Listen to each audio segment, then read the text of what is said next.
According to Dr. Gerald Crabtree of Stanford University, human intelligence has been gradually declining over the past 50 to 300,000 or so years.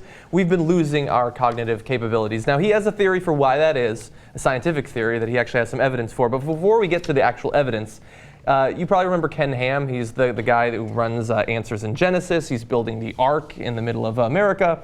He recently debated Bill Nye about evolution and the cosmos and things like that. Well, he has a theory for why human intelligence has been going down, and as he is an expert on human stupidity, let's give him a try first. He says, you see, this is consistent with a biblical view of creation. The Bible tells us that humans were highly intelligent from the beginning. How do we know? Well, Adam named many animals in a single day, and people before the flood had musical instruments and were able to construct the ark. He must be watching that Darren Aronofsky movie. Saw it. Yeah. It makes sense that Adam's brain was probably much more capable than any modern human. Man has degenerated because of sin. It corrupted God's very good creation. Well, it's a good point about the musical instruments. I don't know if you realize we now have satellites that we put up in space. I think we've advanced a little bit. That might not be the best. Prayer. It's prayer-powered satellites. People had musical instruments and were able to construct the ark. The ark was constructed by Adam's family. Like, that's it. Noah's family. But Noah's family, excuse me, Right. not Adam's. Well, they're related. Heathen. That's true. They are. By the way, related. totally correct. Like Stone Age people are way smarter. Like if you went to Papua New Guinea, the average person there is a lot smarter than anyone in this room. So that is an interesting Or a theory. tribe in the Amazon. So we're going to get back to the actual theory from an actual scientist in a second. But I love how he thinks that this proves that Jesus Christ was right because they built an ark, whereas we built aircraft carriers. Also, it corrupted God's. How many animals can you fit on an aircraft carrier? Yeah. Dude, Not how all many of them. can you name in a day? Man has degenerated dozen, because of maybe. sin. It corrupted God's very good creation. But the whole point was that God was pissed off at us because of the original sin and destroyed us in the flood, right? Yeah. Isn't that the whole point? Yeah, that's right. So why wouldn't he just do it again if he's so unhappy? Apparently he's okay. Apparently he's comfortable. I'm sorry, apparently she's comfortable. It could be that global warming is him gearing up to do it again. Yeah. That would be an exciting sequel to the movie that you apparently didn't enjoy very much. Now, the reason that we're talking about this is because this is the guy that evangelicals want to be sort of the counterpoint to Neil deGrasse Tyson, Bill Nye. Like, if you're going to talk about evolution and things like that, you need to give equal time to evangelicals, and he's one of the most outspoken ones of the past few years. But he's talking about this article. He's talking about how we've lost some of our cognitive capabilities since we began.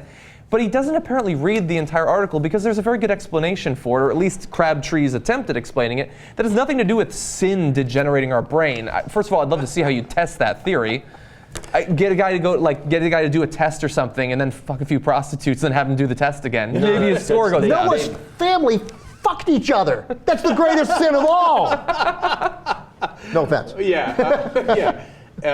Well, they didn't have many options, to be Right, fair. yeah. Right. Yeah. Now, with the actual guy who wrote the article, Crabtree, says that human intelligence was declining because adverse genetic mutations were not being weeded out by evolutionary pressures thanks to modern society and technology. So the natural sort of functioning of natural selection can't work in the same fashion if you have modern medicine and things like that sort of insulating you from those outside forces. See, that's logical. That makes sense to me. You're going to have to explain that to me. It's also So, testable. like, when we have evolution, we're constantly weeding out the lesser genes, to be crass about it, right?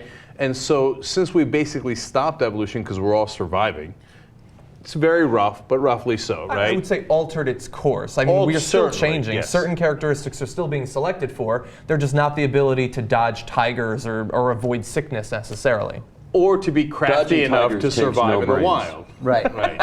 So since we're not going through that anymore, then that leads you to their conclusion that we were smarter back then. You could also make the argument that on the elasticity of the brain that we evolutionarily haven't changed, but our early childhood development for 10 or 15 years is instead of having to think, how should I fish and make this hook? Or should I build whatever, and instead going, do I like chocolate or vanilla? It doesn't take as much brain power to figure out if you like chocolate or vanilla. Which pop star is the cutest? Yes. That sort of Right. thing. So we lose them in the early childhood development. It's gone. Right, where the brain grows the most. Yes. We that's So there's a Idiocracy. host of theories there. So I like this part of it.